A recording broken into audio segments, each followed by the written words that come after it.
problem of the day, which is binary matrix with maximum number of ones. So we are given a binary matrix containing only 0 and 1 of order of n cross n, and we are told that all rows are sorted already, and we need to find the row number with the maximum number of ones. Also we need to find the number of ones in that row. In case of a tie, we need to print the smaller row number, and the row number are starting from 0. So again we are given one example. We are given one example. Sorry for that. We are given one example: 0, 0, 1, 0, 1, 1, and 0, 0, and 0. So this is the matrix. This is my matrix M. Now I need to find the row with the maximum number of ones and the row number also. So see, I can clearly see that the row number 2 has maximum number of 1. Row number 1 has maximum number of ones as 2. Count of ones is 2. So this is my answer. So I would return this answer in the form of vector. So this is my answer, right? Now the very pinpoint of the question is that rows are already sorted. Rows are already sorted. That is already told to us. So whenever we heard of something like sorted, whatever first thing that comes to your mind is, that should come to your mind is binary search. Okay. Now how would you apply a binary search on each of the rows? See, it is very easy and intuitive to understand. So we are told that all of the rows are already sorted, right? So now how would you apply binary search on the same? See, I would start with each of the rows. Okay, I would start with row number 0. I would start with row number 0. Okay, then I would do a binary search. See, there are two functions. One function is called upper bound, and one function, you can directly implement binary search, or you can, if you are very well aware about the C++ STL library, you can use upper bound. Okay, now when you start with row number 0, you will do a binary search on the same. See, you will find the count of mid, the count of ones. How would you find that? See, you know the binary basic, you should know the basic binary search functionality, right? So then only you will be able to solve this problem. So the row number 0, and you will call the binary search function, and it would return you 1. Whenever you call row number for binary search for row number 1, it would return you 2. So now you simultaneously you have to update the maximum count of ones and the row number. Okay, see, if you find that my maximum count is less than the count returned by the binary search, then I would update the maximum count to be 2 and the row number to be the same. Row number is I. Okay, why? Because this is my row number loop. I am looping in. Okay, so I hope whenever I show you the code, it would be extremely clear to you. Okay, so this is a big O of NLogN time complexity solution. Why? Because see, I am running one loop outside wherein I am doing a binary search on each of the rows, first row, second row, and third row, and finding the count of ones, and then I am running binary search. So binary search is a big O of log n, and the outer loop takes big O of n time, right? So this is a big O of NLogN solution. Now I have let me first show you that code. That code is much easy to understand. See,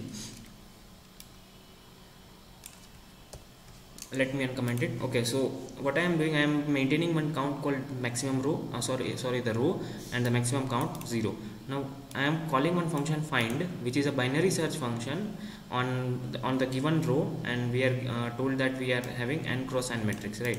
So what I am doing, I am find if my matrix of mid is equal to 0, then I am updating my low, else I am updating my high, right? So this is a basic binary search functionality wherein you will find the first position of the one, leftmost position of the one you will find, and finally, see, let's say the first leftmost position of 1 in this you would get is mid would be your your answer would what would be your answer? 1, right?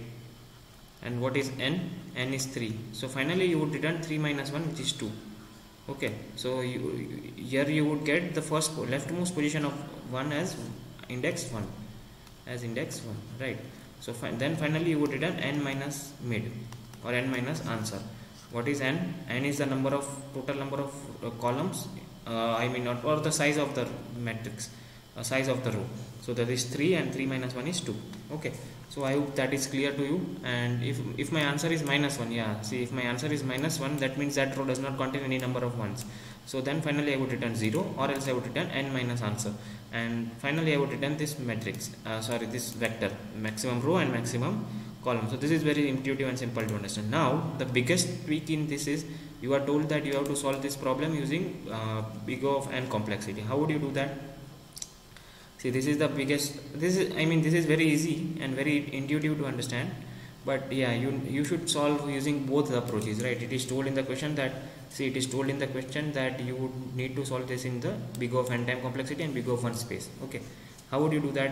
See, again, let me take the matrix 0 0 1 0 1 and 1 and 0 0 and 0.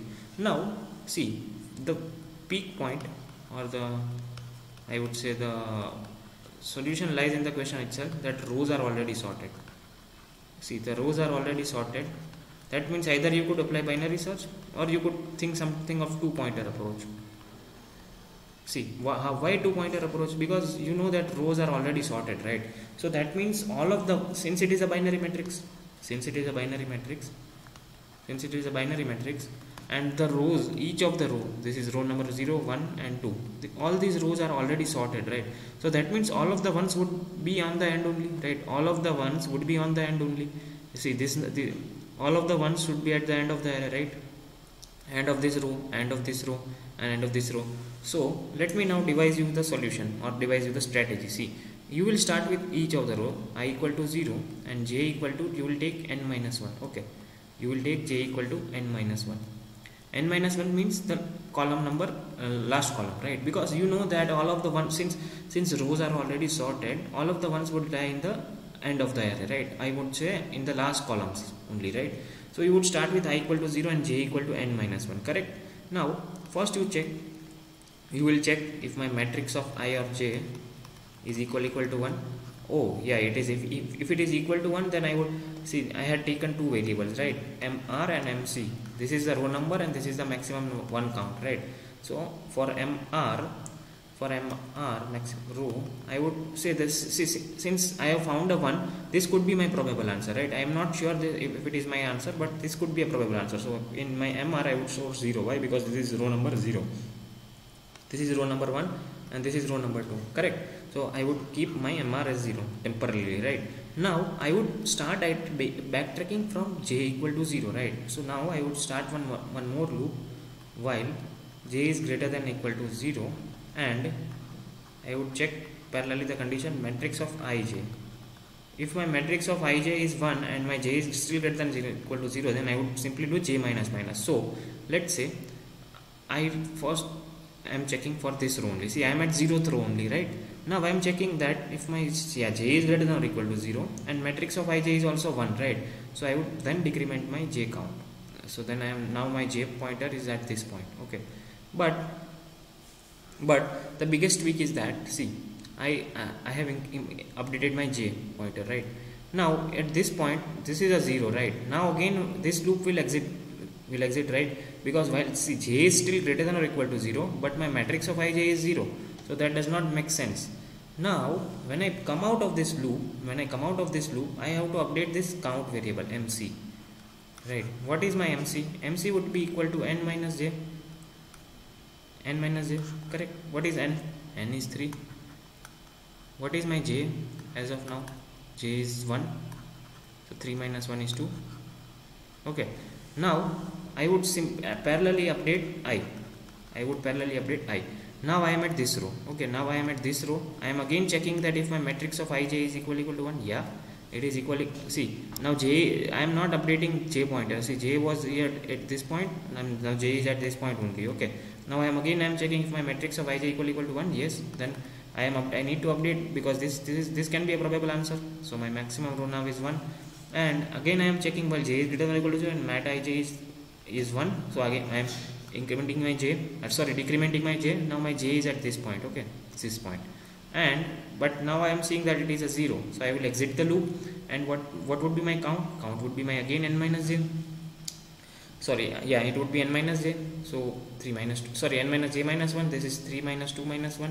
Why? Because n is, since j is a 0 indexed loop and n is given as 3, right? So it would be n minus j minus 1.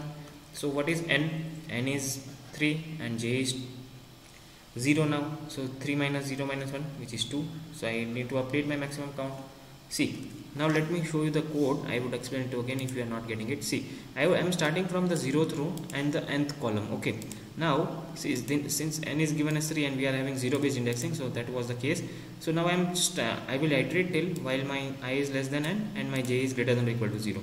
First of all, I am checking if my matrix of ij is matrix of ij is 1, then I am updating my row. Now I am checking while j is greater than or equal to 0 and matrix of ij, then I am updating my maximum count of ones, maximum number of ones, and then I am incrementing my I plus row number.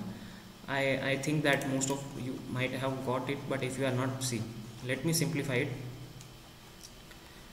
You should get the basic intuition of this problem by looking at the problem only, see, or while practicing it, while understanding. See, 0 0 1 0 1 1 and 0 0 and 0.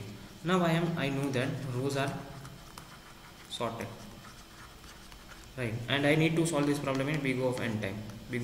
I have no more time, right?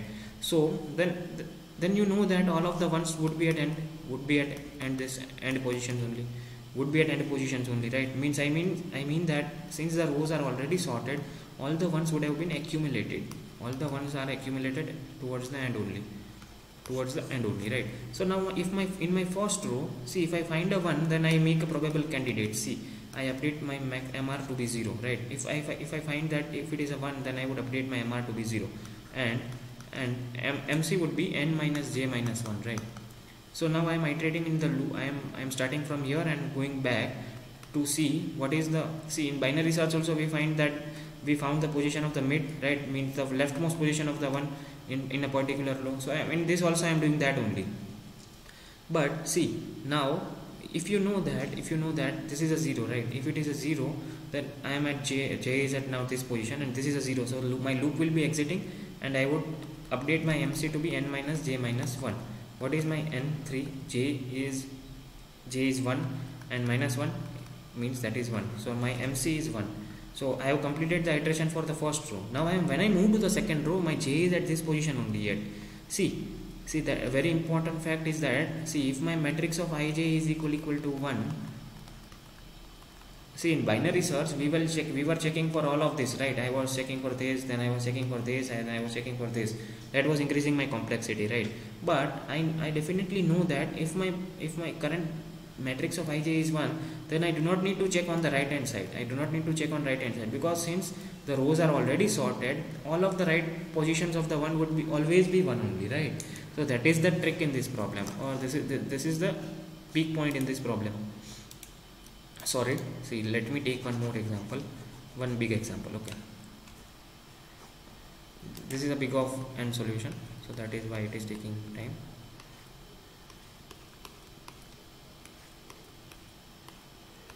See, in this case you are starting from here, right? Now you are backtracking. Now your j is at this point, you have mr equal to 0 and you have mc equal to 1, right? Because in the 0th row you have found 1 1, count of 1 is 1. Now when you move to the second row, see, now if you find j equal, this is 1, if this is 1, then I do not need to check on the right hand side because it would be already 1. It would definitely be 1 because rows are already sorted, and if this is the 1, all the right hand side would be the 1. Okay, now if I find a 1, then I would update my MR to be 1, right? And then I would check then I would backtrack, and yeah, I am still finding a 1. Then my j would be at this point. So now in the second row I have found the count to be 3. Now when I move to the third row, third row, then I am again finding that matrix of ij is 1, right? Now if this is 1, then I do not need to take care about this one because all of this would be 1 only because rows are already sorted, which is the peak point. Rows are already sorted, which is the peak point in this problem, right? So this would be already 1. Now I would update my MR to be 2, and I have 4 ones in the final row. So this is my answer, and I would return it. It is 5 lines of code. If you know it clearly, see, this is the 5 lines of code for this problem. This is a big O of n solution. This is I also solved with the big O of NLogN time. So both of the solutions are getting accepted. I would paste the code in the description. Do not forget to subscribe to the channel. Thank you for watching.